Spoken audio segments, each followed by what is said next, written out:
Se slovenskými študentmi mám veľmi dobré vzťahy, myslím.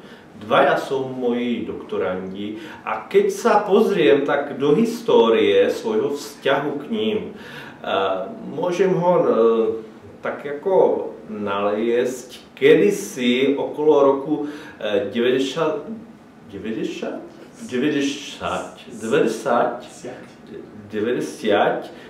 kedy som prišiel poprvé do Bratislavy na stáž na ekonomickú univerzitu a tam jsem se dovedel nejen čosi o komparatívnej politológii Slovákoch a jazyku československém, ktorým v tej chvíli hovorím, ale tiež som získal ten, ako hovorí Poláci, bardzo dobrý stosunek do národů, které žijou tak na vzchodě.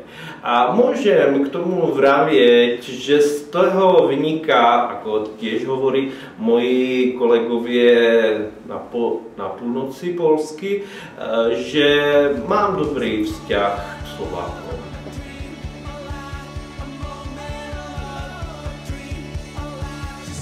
Podporujem semestr.